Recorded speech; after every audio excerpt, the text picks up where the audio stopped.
우리 함께 찬양합니다. 세상의 유혹 시험이 몰려올지라도 우리는 찬양으로 승리하기를 원합니다. 이 귀한 마음을 가지고 찬양하고 수요예배를 시작하도록 하겠습니다. 주님 손을 들고 찬양합니다. 기쁨으로 찬양합니다. 영광 받아 주시옵소서. 세상의 유혹 시험이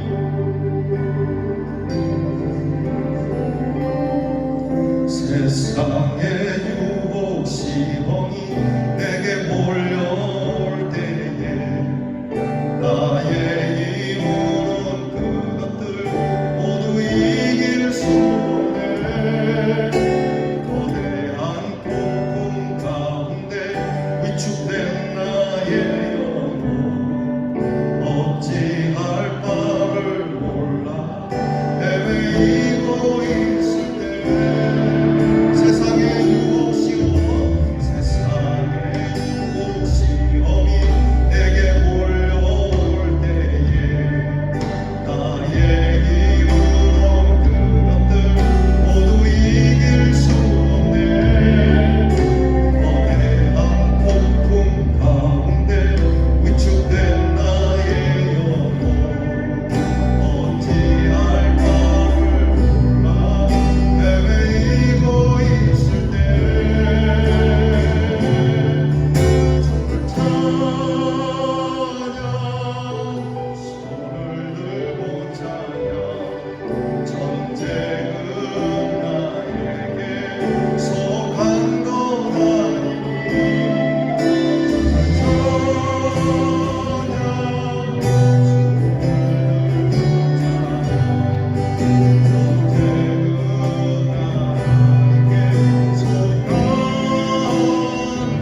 오늘 우리가 함께 나눌 묵상 말씀은 사도행전 16장 26절에서 40절 말씀입니다.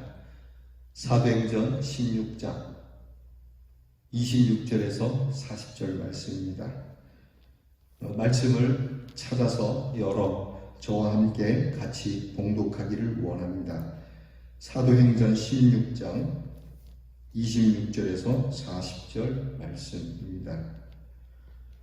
다 찾으신 줄 믿고 같이 함께 봉독하겠습니다. 이에 갑자기 큰 지진이 나서 옥토가 움직이고 문이 곧 다 열리며 모든 사람의 메인 것이 다 벗어진지라. 간수가 자다가 깨어 옥문들이 열린 것을 보고 죄수들이 도망한 줄 생각하고 칼을 빼어 자결하려 하거늘 바울이 크게 소리질러 이르되 내 몸을 상하지 말라. 우리가 다 여기 있노라 하니 간수가 등불을 달라고 하며 뛰어 들어가 무서워 떨며 바울과 실라 앞에 엎드리고 그들을 데리고 나아가 이르되 선생들이여 내가 어떻게 하여야 구원을 받으리까 하거늘 이르되 주 예수를 믿으라. 그리하면 너와 네 집이 구원을 받으리라 하고 주의 말씀을 그 사람과 그 집에 있는 모든 사람에게 전하더라. 그 밤 그 시각에 간수가 그들을 데려다가 그 맞은 자리를 씻어주고 자기와 그 온 가족이 다 세례를 받은 후 그들을 데리고 자기 집에 올라가서 음식을 차려주고 그와 온 집안이 하나님을 믿음으로 크게 기뻐하니라. 날이 새매 상관들이 부하를 보내어 이 사람을 놓으라 하니 간수가 그 말대로 바울에게 말하되 상관들이 사람을 보내어 너희를 놓으라 하였으니 이제는 나가서 평안히 가라 하거늘 바울이 이르되 로마 사람인 우리를 죄도 정하지 아니하고 공중 앞에서 때리고 옥에 가두었다가 이제는 가만히 내보내고자 하느냐? 아니라 그들이 친히 와서 우리를 데리고 나가야 하리라 한데 부하들이 이 말을 상관들에게 보고하니 그들이 로마 사람이라 하는 말을 듣고 두려워하여 와서 권하여 데리고 나가 그 성에서 떠나기를 청하니 두 사람이 옥에서 나와 루디아의 집에 들어가서 형제들을 만나보고 위로하고 가니라. 아멘. 오늘 말씀을 우리가 함께 나누기 전에 지난 시간에 있었던 말씀을 잠깐 요약하겠습니다. 바울은 빌립보에서 복음을 전하죠. 바울이 복음을 전하는 중에 귀신 들린 여종 하나를 노예를 치유하게 되고 그로 인해서 귀신 들린 여종을 통해 가지고 점을 치던 그 노예의 주인이 이 귀신 들린 여자를 고쳐준 바울로 인해서 수입이 생길 수 없음을 보고 바울을 죄목을 사회 풍기문란으로 그리고 로마 정부를 대항하는 자로 그렇게 몰아서 빌립보 감옥에 집어넣게 됩니다. 바울은 감옥에 갇혀서 찬송을 부르게 되고 바울과 실라가 찬송을 부르는 것을 모든 죄수들이 다 듣게 되는 상황이 지난주까지의 말씀의 요약입니다. 이제 오늘 말씀은 이 찬송으로 인하여 일어나는 큰 구원의 역사를 우리는 보게 됩니다.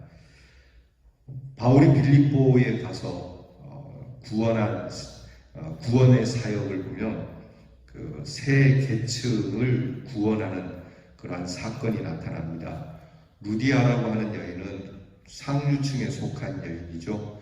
그러니까 상류층을 구원하는가 하면 귀신 들린 여자를 고쳤다는 것은 하류층, 노예 신분인 그러한 천민들을 구원하는 것이며 그리고 이제 오늘 성경에 나타나는 그 간수에 대하여 이야기가 나오는데 이 간수를 구원하는 그 당시 간수는 중류계층이라고 해야 되겠죠.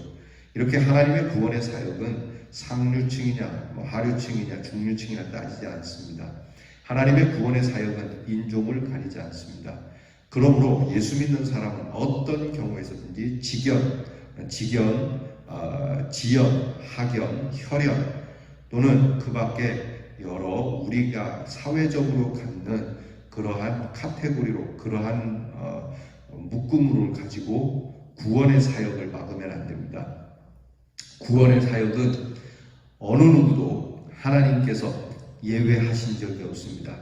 사람이라면 누구나 다, 심지어는 하나님께서 말씀하신 것처럼 죄인들에게까지 하나님의 구원의 역사는 이루어지는 겁니다.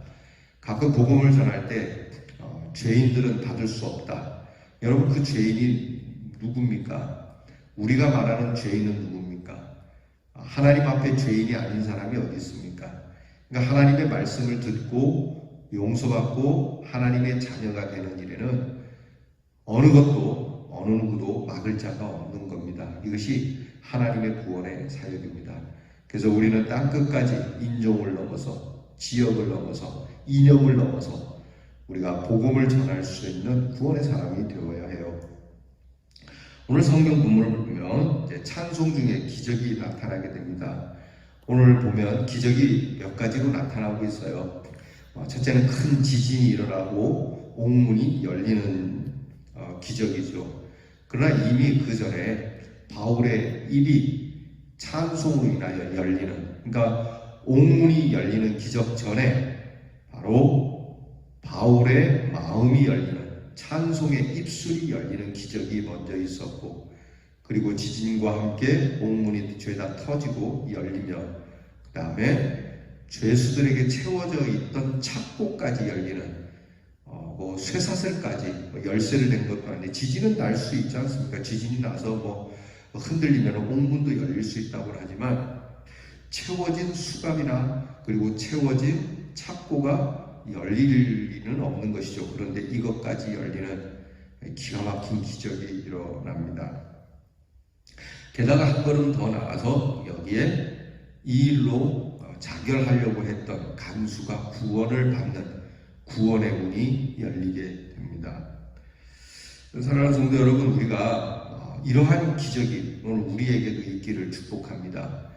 우리의 마음이 열려 찬송의 입술이 열림으로 인해서 우리를 가로막고 우리를 묶어두었던 감옥 같은 문이 열리고, 그리고 우리를 채웠던, 꼼짝할 수 없을 정도로 우리가 매여있던 것들을 풀어내는 역사와 더불어서 이것을 통해서 한 영혼을 구원하기까지 이르는, 여러분, 이러한 열림의 역사가 저와 여러분에게 있기를 축복합니다. 오늘 성경을 보면 옛날에 1914년 1차 세계대전에 있었던 그 크리스마스 정전이라고 하는 실제 사건이 기억이 납니다. 1914년 1차 세계대전이 터지고 나서 큰 전쟁이 있었죠. 그때 이제 야전에서 영국군과 독일군이 서로 대치하게 됩니다. 예전에는 그런 전술이 없었는데 1차 세계대전부터 참호전이라고 하는 게 생겼습니다. 그러니까 총을 쏘면서 이제 싸우는 일이 점점 더 전문화되어 가기 때문에 그런 총과 포탄으로 피하려면은 야전에서 참호를 파야 했죠. 그래서 긴 참호를 파고 서로 한 발자국도 나갈 수 없이 참호 속에 있게 되는데요. 그 참호 안에서 춥기도 하고 배고프기도 하고 씻을 데도 없고 그 위생도 그렇고, 그렇게 해서 아주 고개를 내밀었다간 적에게 총을 맞으니까 그렇게 해서 양쪽 다 꼼짝하지 못하고 참호에 오랫동안 지친 상태로 있던 병사들이 성탄절이 이제 전쟁 중에 참호 속에서 맞게 돼요. 성탄절을. 그래서 그 성탄절에 영국군 참호에서 누군가가 그 고요한 밤 거룩한 밤 찬송을 불러요. 고요한 밤 거룩한 밤 어둠의 편, 이렇게 해서 부르니까 영국군 다른 병사들도 같이 따라 부르는 거죠. 이 찬송을 쭉 따라 부르는데 이 소리가 독일군 참호에도 들리게 되고요. 독일군 참호에서도 이 찬송을 같이 따라 부르게 돼요. 그래서 이 찬송을 같이 이 전쟁터에서 찬송이 쭉 나오는 중에 독일군 병사 하나가 조그마한 성탄 트리를 들고 갑자기 참호 밖으로 튀어나와요. 이게 총 맞을 짓인데 이렇게 참호 밖으로 성탄 트리를 조그만 걸 들고 나타난 독일 병사를 향해서 총을 쏘는 영국군이 아무도 없었다는 거예요. 오히려 이렇게 이 트리를 들고 찬송을 부르면서 참호 밖으로 나와서 영국군 진영 쪽으로 오는 것을 본 영국군들도 같이 다 나옵니다. 총을 놓고 서로가 다 그 시간만큼은 총을 놓고 서로 다 나와서 그렇게 만나서 찬양하고 서로 담배도 나누고 서로 악수도 하고 서로 포옹도 하고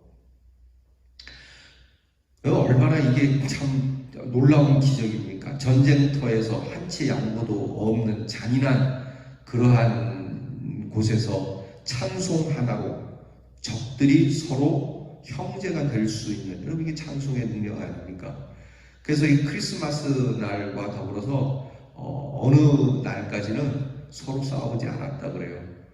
뭐 나중에는 상부의 지시에 의해서 서로 또 싸울 수밖에 없는 형편에 이르렀지만 이 찬송의 능력, 이 찬양의 능력이 바울 때만 있는 것이 아닙니다.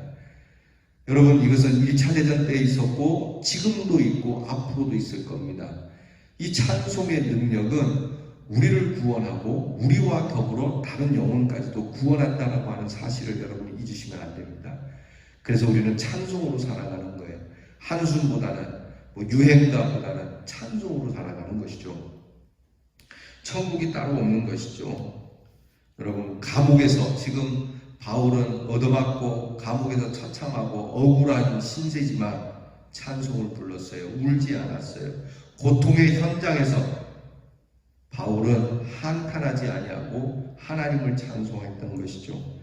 우리 찬송에도 있지 않습니까? 옥중에 매인 성도나 양심은 자유 얻었네.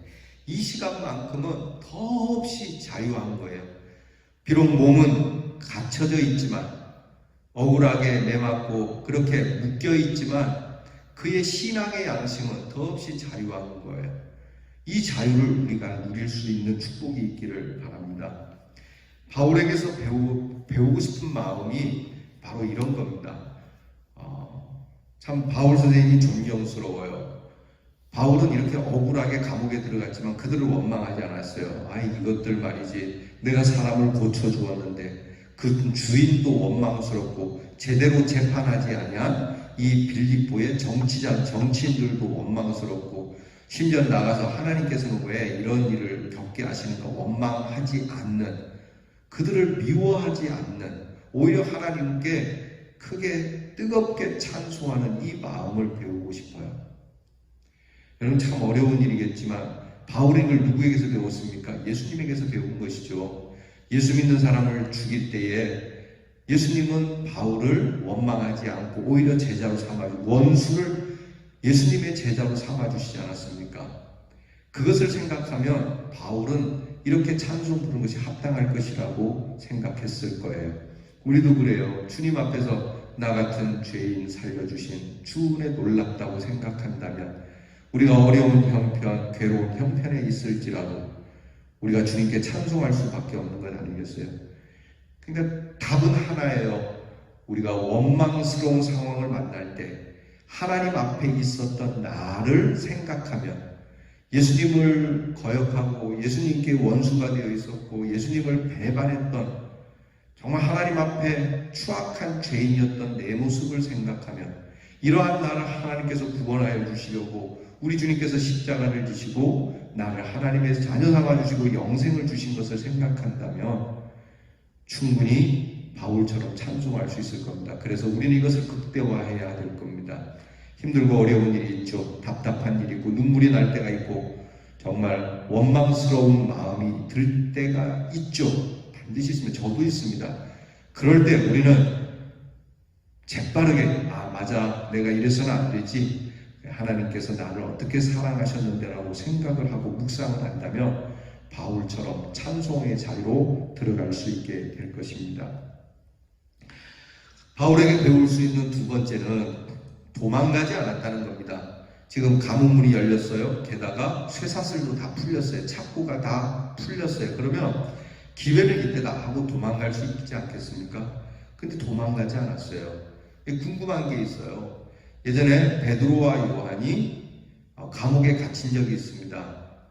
그때 천사가 감옥문을 열어주고 베드로와 요한을 이렇게 추록을 시키지 않습니까? 빼돌리지 않습니까?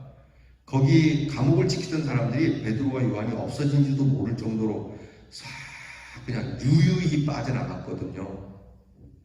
근데 오늘 성경에 이렇게 감옥문이 다 열렸어요. 그런데 하나님께서는 이 바울 일행을 빼돌리지 않았어요. 도망가지 않았어요. 여기 차이가 있는 거예요. 베드로와 요한, 거기에는 주님께서 이 베드로와 요한을 지금 조용히 빼내야 하는 상황임과 동시에 오늘 바울은 그렇게 하지 않으면 우리가 이 말씀의 전말을 알기 때문에 이 감옥을 지키고 있는 간수장을 예수 믿게 하기 위한, 구원하시기 위한 하나님의 뜻이 있었기 때문입니다. 바울은 이런 좋은 호기를 됐다 빨리 빠져나가자, 기회는 이때다 하지 않고 보다 멀리 보고 있어요. 보다 깊이 보고 있어요. 상당히 영적 계산이라고 해야 되죠. 이거는 육신적, 욕심적 어떤 사이사욕을 챙기기 위한 그런 계산이 아니고 하나님의 섭리를 두고 보다 멀리, 보다 깊게 생각하는 바울의 면모가 여기 있는 거거든요. 내가 지금 나가면 저 사람이 어떻게 되겠는가? 오늘 성경에 나타나지만 이 간수는 자살하려고 그래요. 자결하려고 그래요. 왜냐하면 옥문이 열리고 죄수들은 보이잖아요. 다 튀어 도망갔어요. 어디로 갔는지. 죄수를 지켜야 하는 이 책임을 다하지 못한 간수장은 결국 목이 떨어지니까 목 잘려 죽느니 자결하는 것이 낫겠다라고 생각하는 것이죠. 그러니까 바울은 여기까지 본 거죠. 우리가 지금 나가면 저 사람은 우리로 인하여 죽게 된다. 그러니까 우리는 저 사람을 위해서 나가면 안 된다. 오늘이 큰 기적이 있지만 이 기적을 나의 이익만 생각해서는 안 된다라고 하는 이 바울의 마음을 좀 본받아야 될 것 같아요. 우리는 기회를 만나면 내가 죽게 생겨서 일단 나부터 살고 보자라는 그러한 계산이 우리에게 본능적으로 일어나지 않나요? 저도 예배는 아니죠. 그러니까 우리가 이 말씀 묵상을 통해서 끊임없이 하나님 앞에 구하면서 우리의 마음이 이렇게 영적으로 다듬어지기를, 우리의 심령이 하나님의 사람으로 변화될 수 있기를 늘 기도해야 되는 것이죠. 하나님, 나도 이 바울처럼 정말 내 목숨 하나 부지하기 그런 힘든 상황에서 나만 생각할 것이 아니라 좋은 기회가 만들어지면 더불어서 함께하고자 하는 이 마음을 주세요. 아프리카에서 실제로 있었던 그 구출 작전이에요. 그 미군 특수부대가 그때 아프리카에 그러한 그 큰 전쟁이 나서 그곳에 있는 미국 선교사와 미국 의사를 구출하기 위해서 그 사람들에게 이제 작전이 투입이 됩니다. 작전 지역에. 근데 그곳에 있던 선교사님들 그리고 의사가 같이 안 가려고 그래요. 나만 갈 수 없다. 이곳에 있는 원주민을 같이 구출해 줘야 된다. 그렇지 않으면 나는 안 간다. 이 특수부대원들이 무슨 떼거지로 다 구출하도록 명령받은 것도 아니고 그렇게 다 구할 수 있는 게 없잖아요. 그냥 그 선교사와 그 의사의 신변만 확보를 하면 구출하는 헬기가 오고 그 헬기에 타고 빠져나오는 것이 작전인데 이 원주민들 한 수십 명 되는 원주민들을 함께 데리고 갈 수 있는 방법이 없어요. 결국에는 나중에 무슨 일이 하냐면 이 특수부대 이 작전을 맡은 이 대장이 고민하다가 결국에는 같이 살자 이렇게 결론을 내려요. 이 사람도 살고 저 사람도 살고 이게 좀 어렵겠지만 최선을 다해서 그래서 특수부대원이 몇 명이 죽지만 끝내 이 원주민들까지도 다 구출해내는 그러한 사건이 실제로 있었거든요. 그러니까 우리가 어떠한 일에 있어서 판단을 내리는 참 어렵지만은 내가 갖는 좋은 기회를 통해서 누군가가 해함을 받는다면 과연 나는 이 좋은 기회를 기회로 삼아야 할까? 그게 과연 신앙의 양심일까? 나 하나 살자고 여러 사람을 죽일 수 있겠는가? 여러분, 이 부분에 대해서 우리는 그러지 말아야 된다는 걸 알면서도 일단 내 목숨이 중요하다는 생각에 괴로워하게 되고 범민하게 되는 것이죠. 자, 오늘 바울은 그러지 않았다는 것입니다. 이게 바울에게서 배울 수 있는 것이죠. 여기에 바울의 영적 카리스마가 있습니다. 여러분, 우리가 좋은 기회가 있어도 누군가의 구원을 위해서 그 기회를 오히려 당신을 구원하기 위하여. 오늘 성경에 그렇게 나타나잖아요. 자, 이제 간수장이 자결하려고 할 때 딱 저 어두컴컴한 보이지 않는 곳에서 음성이 탁 들리죠. 바울의 음성이죠. 멈춰라! 이렇게 얘기하는 거예요. 멈추시오. 자결하지 마시오. 우리가 여기 있으니 당신의 몸을 해하지 마시오. 여러분, 그 음성이 얼마나 정말 카리스마 있게 들렸겠어요. 이게 무슨 소리야? 이들이 도망가지 않았나? 결국 간수장이 이 바울 일행에게 엎드리게 됩니다. 아, 선생님, 왜 도망가지 않았습니까? 선생님, 정말 놀랐습니다. 굉장히 마음이 복잡할 거예요. 무섭기도 하고 떨리기도 하고 지금 이 당혹스러운 상황. 이게 멘붕에 빠진 거거든요. 멘붕에 빠졌는데 떡하니 바울 일행이 나타나서 정말 하나님의 권세를 가지고 그의 영을 찌르는 소리를 하지 않습니까? 너의 몸을 삼지 말라. 우리가 여기 있노라. 우리 도망가지 않았다. 우리가 왜 도망가냐? 근데 그 다음에 놀라운 일이 벌어집니다. 바울에게서 배울 수 있는 게 뭐냐면 이 기적을 통해서 바울이 구원 사역을 아까 이룬다 그랬잖아요. 이걸 실제로 이루어 가요. 이 기적을 이 사람이 볼 때는 바울에게 대단한 기적이 있을 거라고 생각을 했을 거란 말이에요. 이 바울이 도대체 누구길래 그 순간에 바울이 내가 이런 사람이다. 함부로 까불지 마라. 내가 마패가 있는 사람이다. 나는 암행어사다. 이렇게 하지 않고요. 하나님의 뜻을 이루는 곧 구원의 역사를 이루는 전도의 기회로 삼았다는 거예요. 여러분, 우리는 가끔 간증 집회 다니는 분들을 보죠. 그들은 기적을 체험하게 됩니다. 어떤 것이든 기적이 되어서 그 기적을 가지고 전도를 위해서 쓰시는 분들이잖아요. 훌륭한 일이에요. 난 이 기적을 가지고 내가 이런 사람이다. 나는 이렇게 해서 이렇게 내게 능력이 있고 권세가 있다. 여러분, 예전에 그런 분들이 있었어요. 하나님이 주신 은사를 가지고 자기 치부를 하는 사람들이 있었어요. 주로 기도원 쪽에 그런 일들이 많았죠. 목회자들 가운데도 그런 분들이 있었어요. 그래서 자기가 능력 있는 것처럼 하나님이 주신 능력으로 자기가 영광을 받고 호사를 누리는. 그런데 바울은 그렇게 하지 않았습니다. 오히려 기적을 자신의 이익이나 영광의 기회로 삼지 않고 하나님의 뜻을 행하는, 그렇게 하나님의 귀한 뜻을 이루는. 자, 이렇게 바울에게 딱 그럴 때 이 간수장이 바울에게 엎드려서 한 얘기가 뭐예요? 어떻게 하면 좋겠습니까? 어떻게 하면 됩니까? 내가 어떻게 해야 구원을 받겠습니까? 바로 질문이 들어오는 거예요. 여러분, 간증하시는 분들이 가끔 실수하는 거예요. 여러분, 우리가 기적을 만날 때 투자 잘하고 공부 잘하고 재수가 좋아야 하고 때가 맞아야 되고 몇 가지 법칙 있고 10가지 법칙, 3가지 법칙, 성공을 위해서. 아니요. 선생님, 내가 어떻게 하면 그렇게 구원받을 수 있고, 어떻게 하면 성공할 수 있고, 어떻게 하면 내가 능력 있게 살 수 있고, 어떻게 하면 내가 인생에 승리할 수 있습니까? 바울은 인생 승리의 비결 몇 가지 이렇게 안 해요. 딱 한 가지예요. 주 예수를 믿으라. 그리하면 너와 내 집이 구원을 얻으리라. 여러분, 우리가 이 귀한 말, 이거는 정말 안 믿는 사람들도 귀가 닳도록 들은 말씀 아니겠어요? 여러분, 이 말씀 오늘 성경에 있습니다. 이거 잊지 말아야 할 말씀이죠. 31절 말씀이에요. 사도행전 16장 31절 말씀, 우리가 암송합니다. 이르되 주 예수를 믿으라. 그리하면 너와 내 집이 구원을 받으리라. 아멘. 구구절절이 이런저런 것 되지 않습니다. 구원을 받으려면 딴 거 없어. 예수 믿어야 돼. 공부 잘하고 싶습니까? 예수 믿으십시오. 성공하고 싶습니까? 예수 믿으십시오. 건강하고 싶습니까? 예수 믿으십시오. 정말입니다. 예수 믿으면 됩니다.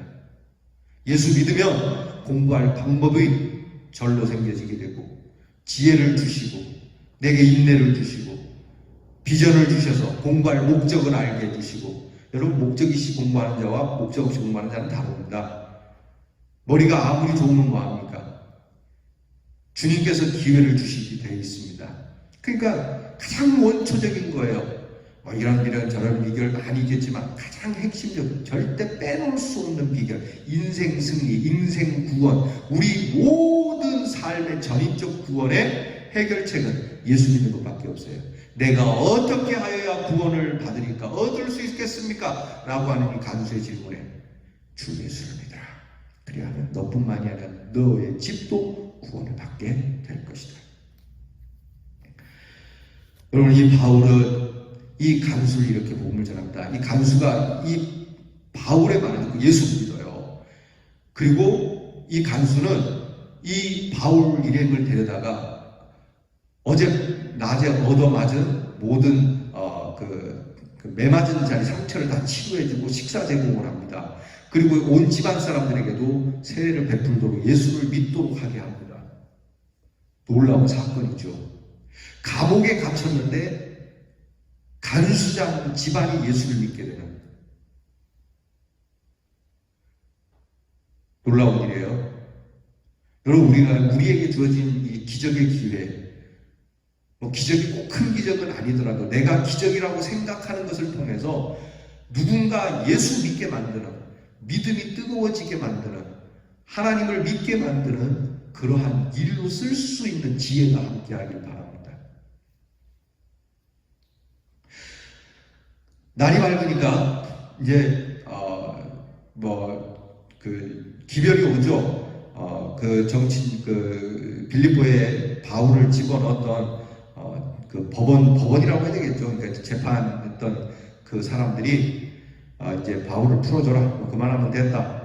딱 풀어줍니다. 그러니까 간수장이 와서 아유 잘 됐습니다. 선생님들 안 그래도 위에서 상부에서 지시가 왔습니다. 두 분 나가시라고 그러십니다. 이제 평안히 가시죠. 그랬더니 여기서 바울에게서 배울 수 있는 마지막 한 가지가 더 있어요. 여기서 바울이 세속적 권세가 있어요. 그러니까 세상적 권세가 있는데 이 세상적 권세보다는 영적 권세를 앞세운 바울의 모습을 볼 수 있어요. 자, 바울이 이렇게 얘기를 해요. 자, 선생님, 상부에서 지시 나왔습니다. 이렇게 이제 추록하시라고 그래요. 내보내라고 합니다. 석방하라고 합니다. 나가시죠. 그랬더니 바울이 딱 간수에게 뭐냐면 너희가 참 웃긴다. 너희가 내가 로마 사람인데 로마 사람을 신문하지도 않고 두드려 패갖고 감옥에 집어넣고 이제는 그냥 슬그머니 나를 놓아줘서 너희들이 행한 일을 유야무야 없던 일로 하려고 그러는데 이게 가당한 일이냐? 이게 굉장히 무서운 말씀이거든요. 우리 정서로 이야기하면 이런 거예요.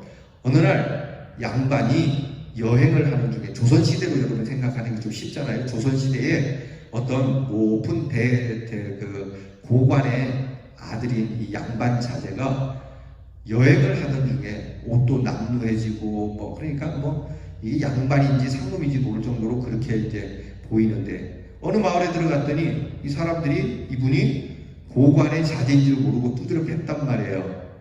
그것도 누명을 씌워가지고.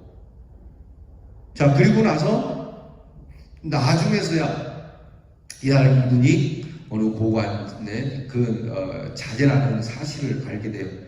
양반을 상놈이 두드려 팼단 말이에요. 조선시대는요, 이게 상놈 계층에 있는 사람들이 양반을 치게 되면 그걸 뭐 감당이 불감당입니다. 지금 그런 상황에 로마 시민에 대하여 신문도 하지 않고 지금 로마 시민권을 갖고 있거든요, 바울이. 그런데 이 로마 시민에 대하여 너희가 함부로 대했다는 사실을 내가 로마 정부에 얘기하면 빌립보 너희들은 모든 성주부터 시작해서 다 박살이 나는 거거든요. 감히 우리 시민을 건드려 로마 시민을 건드리면 로마 정부를 대항하는 거니까요. 벌컥하는 이거는 진짜 청천벽력 같은 소리예요. 우리가 무슨 짓 한 거야? 우리가 그냥 뭐 시골 촌놈들인 줄 알았는데 이상한 이야기를 하고 다니는 미친놈들인 줄 알았더니 이 사람들이 로마 시민이었어? 로마 시민은 아무나 될 수 있는 게 아니었거든요. 그 당시에는 귀족 중에 상귀족이에요. 로마 시민은. 그러니 이 소리를 들은 이 간수장이 깜짝 놀래죠. 이것을 상부에 알리니까 상부는 발칵 뒤집힌 거예요. 이제 그러니까 로마 황제로부터 이게 이제 큰 난리가 날 일이니까요. 궁금한 게 애시당초 그 신문 받을 때 나는 로마 시민이요 라고 얘기를 했으면 감옥에도 안 갇혔을 거 아니에요? 왜 처음부터 그 카드를 내놓지 않았을까? 로마 시민권을 처음부터 탁 내놨으면은 감옥에도 안 가고 멋지게 그냥 그 사람들을 기죽이고 나올 수 있었을 텐데 왜 바울은 이 로마 시민권을 처음부터 내놓지 않았을까? 이게 참 만화 영화 얘기를 좀 할까요? 만화 영화에 보면 이해가 되지 않는 게 있어요. 옛날에 여러분 마징가 제트라고 하는 만화 영화 또는 그와 비슷한 만화 영화들을 보면 희한한 건 적들이 쳐들어올 때 처음부터 마징가 제트가 나가서 또는 처음부터 아주 비밀 무기를 쓰지 않더라고요. 잔잔한 것이 나가서 싸우고 또 별 볼 일 없는 옛날 무기를 쓰다가 안 되니까 맨 마지막에 정말 큰 무기 또는 맨 마지막에 주인공이 탁 나가서 물리치잖아요. 이게 비슷해요. 여러분 이게 참 놀라운 성이에요. 바울은 이 로마 시민권의 카드를 쓰지 않는데 그 이유가요. 결정적인 순간에 앞에서 그러니까 신문 받을 때 쓰지 않은 로마 시민권을 왜 이제 와서 쓰려고 그럴까? 이게 바울의 영적 권세예요. 자기가 지금 갖고 있는 세상적 권세가 있지만 이 세상적 권세를 먼저 쓰지 않고 영적 권세를 먼저 쓰므로 인하여 이 세상적 권세가 하나님의 뜻에 쓰임을 받는다는 거예요. 그러니까 바울이 처음부터 로마 시민권을 디밀면은 바울은 맞지 않고 그냥 바로 석방되겠죠. 그러면 이 간수장은 구원을 받을 일이 없었을 겁니다. 오히려 지금 바울은 그것을 쓰지 않음으로 인해서 그리고 결정적인 순간에 이것을 씀으로 인해서 이 간수장의 믿음이 더욱 확고하도록 이분은 이런 분임에도 불구하고 하나님의 영적 권세를 위해서 이것을 함부로 쓰시지 않는구나. 이분은 세상 권세보다 하나님의 권세에 더 맡기시는 분이구나. 그것을 더 절절하게 깨닫게 되는 것이죠. 이 말씀을 듣다 보면 꼭 생각나는 우리 한국교회 역사 가운데 비슷한 사건이 하나 있어요. 우리 김익두 목사님, 여러분 제가 종종 말씀드렸고 여러분들도 많이 들어서 알 겁니다. 김익두 목사님께서 평양의 유명한 카페셨죠. 김익두라고 하는 이름만 들어도 정말 떨 정도로 그래서 사람들이 시장에 갈 때면 성황당에 돌 던지면서 오늘은 김익두를 만나지 않게 해주세요 라고 빌 정도로 그렇게 불안당이었다고 해요. 그런데 이 김익두가 선교사님을 이렇게 해코지하게 되는 사건이 있었고 그 사건을 통해서 오히려 선교사님이 이 김익두를 끌어안음으로 인해서 김익두가 회개하고 예수 믿게 됩니다. 예수 믿고 목사가 돼요. 그리고 목사가 된 이 김익두는 복음을 전하러 다니는데 한 번은요 부흥회를 하러 가는데 뭐 요즘처럼 차가 있는 것도 아니고요 걸어 다니는 그러한 상황에 매우 뜨거운 여름날 산을 넘다가 더워서 양복을 좀 벗어놓고 잠깐 쉬고 있는데 그때 한 이 건달이 지나갑니다. 이 못된 놈이 지나가면서 이 소위 말하는 묻지마 폭행을 하게 됩니다. 김익두 목사님에게 너 누구 허락 받고 여기 앉아서 쉬고 있냐 이렇게 시비를 거는 거죠. 양복 입고 뭐 좀 야시하게 생겼고 보는 사람도 없고 그러니까 막 두드려 패도 된다 생각하고 이유는 그거예요. 그냥 자기 허락 없이 여기 앉아갖고 그늘에 앉아서 쉬고 있다는 게 이래요. 그게 기분 나빠서 두드려 팹니다. 근데 이 김익두 목사님이 그걸 다 맞아요. 막 때리는 데를 숙여갖고 이리저리 다 맞으셨다고 하더라고요. 때리다가 이제 자기가 지쳤겠죠. 때리는 사람이 지치니까 그 사람에게 이렇게 얘기했대요. 다 때리셨습니까? 다 때리셨습니까? 그랬더니 이 사람이 씩씩거리면서 그랬다고 그랬더니 이 김익두가 믿기는 내가 믿었는데 복은 당신이 받았었다 그랬다는 거예요. 그게 무슨 말이냐고 그랬더니 이 김익두 목사님이 그 청년의 손을 꽉 잡는데 손이 부서질 것 같아요. 김익두 목사님이 워낙 힘이 세거든요. 손을 꽉 잡으니까 손이 부서질 것 같아요. 막 그러고 있으니까 내가 김익두요. 그 말을 듣는 순간 이 사람은 죽은 목숨이에요. 먼저 건드렸죠? 거기다가 때린 사람이 김익두죠? 이제 자기는 죽은 목숨이에요. 부들부들 떠는 거예요. 이제 큰일 난 거예요. 그러니까 이 사람이 할 수 있는 건 뭐예요? 이 간수장처럼 엎드려서 내가 어떻게 해야 구원을 받을 수 있겠습니까? 그랬더니 김익두 목사님이 그러길래 내가 뭐라 그랬습니까? 믿기는 내가 믿었는데 복은 당신이 받았지 않냐고. 내가 예수 믿기 전이면 너는 오늘 여기서 무덤을 써야 돼. 그런데 내가 예수를 믿었기 때문에 오늘 네가 복 받아서 내가 오늘 너를 때리지 않을 거야. 선생님, 내가 어떻게 하면 될지 알려주십시오. 그랬더니 뭘 어떻게 하면 돼? 나와. 그리고는 데리고 가서 부흥 집회에 참여하게 되고 나중에 이 청년은 장로가 됐다라고 하는 이 간증을 김익두 목사님 친히 하시고 다니신 간증이거든요. 이게 똑같은 사건 아닙니까? 분명히 자기에게는 세상적 권력이 있어요. 힘도 있어요. 돈도 있어요. 지식도 있어요. 그런데 그것을 자기 자랑이나 자기 모면으로 쓰지 않고 기다렸다가 하나님의 거룩한 뜻을 위하여 쓰는 것이죠. 오늘 우리가 갖고 있는 능력, 여러분에게 무엇이 있습니까? 여러분의 손에 무엇이 있습니까? 그 가지고 있던 것을 가지고 하나님의 거룩한 일을 위하여 쓰는 이 바울의 영적 권세, 이게 바로 영적 권세거든요. 무슨 영적 권세가 휘샤가가 휙휙 이런 게 영적 권세가 아니에요. 영적 권세는 바로 세상적 권세, 세속적 권세를 뒤로 물리고 하나님의 거룩하신 구원의 뜻, 그 말씀의 뜻을 앞세우는 게 영적 권세거든요. 구원을 위해 사용합니다. 오늘 우리는 우리의 것을 가지고 있다. 결정적인 순간에 무엇을 위하여 쓰십니까? 평소 때는 주님을 위하여 씁니다. 평소 때는 교회에 와서 헌신합니다. 그런데 결정적인 순간에 나는 그것을 가지고 어디에 쓰고 있느냐. 그게 영적 권세예요. 여러분께서 그것을 결정적인 순간에 구원의 사역과 하나님의 나라를 위하여 쓰게 되면 여러분은 영적 권세가 있는 사람들입니다.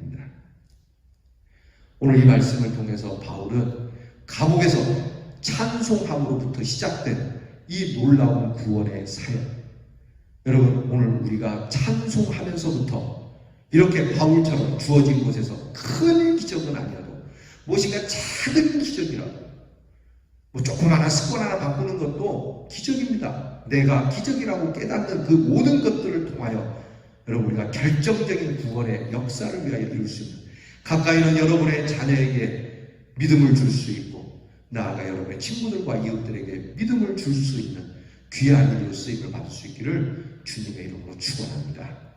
기도하겠습니다. 하나님 아버지 감사합니다. 오늘 이렇게 귀한 말씀을 통하여 억울하게 들어간 감옥의 현장에서 그 신앙의 자유함을 따라 찬송이 시작된, 그렇게 찬송의 입술이 열림으로 감옥의 문이 열리고 창고가 열리고 그리고 또 다른 생명의 문이 열리며 하나님의 거룩한 구원의 역사를 이루는 귀한 말씀을 들었습니다. 이제 오늘 우리에게 들려진 것들, 우리 손에 들려진 이 세상적 권세를 가지고 이 작은 힘을 가지고 그것이 어떤 힘이 되었든지 바울처럼 주의 귀한 구원의 사역을 위하여 쓰임받고자 하는 깊은 생각과 뜻을 가지고 하나님 앞에 엎드려 기도하며 살아가는 저희들이 되게 하여 주셔서 찬송의 능력이 구원으로 이루어지는 것임을 깨달아 찬송하고 또 찬송하여 우리의 찬송이 누군가를 또 구원하고 구원하는 놀라운 하나님의 귀한 뜻을 이루어가는 우리 대연의 성도들이 되게 하여 주시옵소서. 예수님 이름으로 기도하옵나이다. 아멘.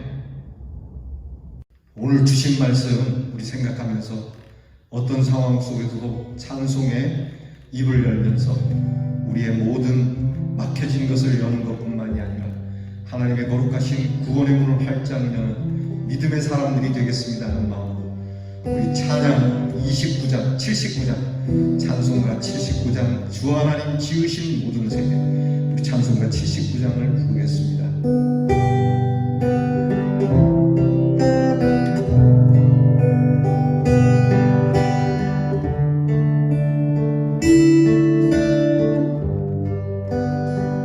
주 하나님 지으신 모든 세계 내 마음속에 그리울 때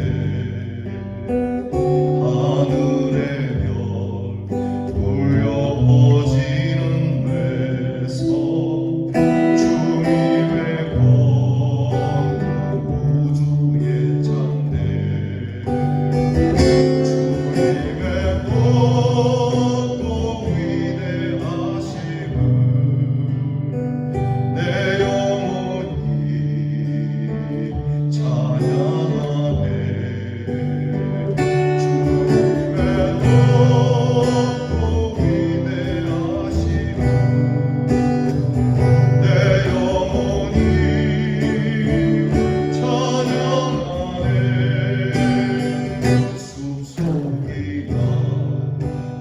항상 골짜기에서 지저귀는 저 새소리와 고요하게 그는 시냇물 주님의 손짓 노래하도다.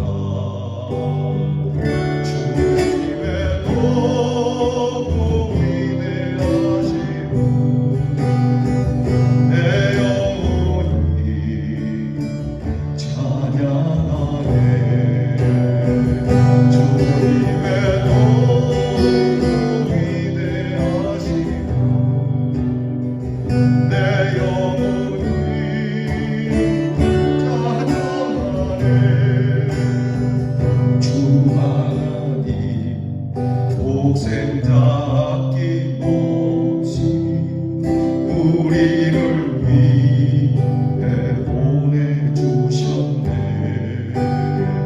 십자가에 피 흘려 죽으신 주 내 모든 죄를 대속하셨네. 주님의 너무 위대하심을 내 영혼이 찬양하네. 주님의 너무 위대하심을 내 영혼이 찬양하네.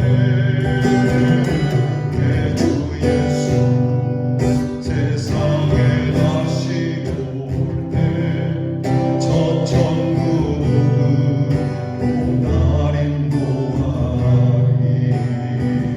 나 겸손히 엎드려 경배하며 영원히 주를 찬양하리라. 주님의 너무 위대하심을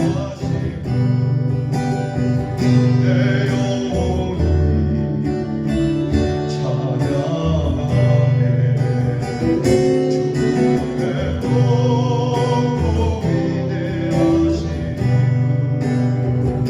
내 영혼이 찬양하네. 주님의 너무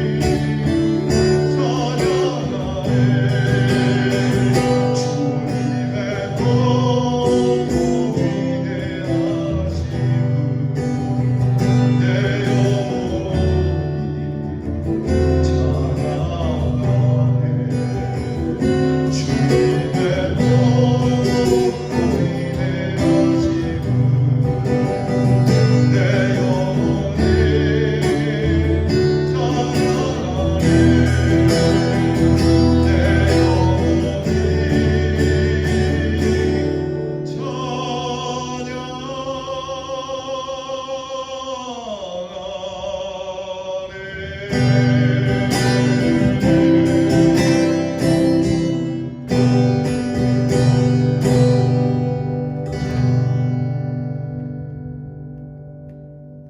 우리 주께서 가르치신 기도를 드리고 예배를 마친 후에 여러분 계신 곳에서 오늘 말씀을 생각하며 찬양의 사람이 되기를, 찬양의 능력과 구원을 이루는 사람이 되기를 우리가 보다 간절하게 기도 시간을 가질 수 있기를 바랍니다.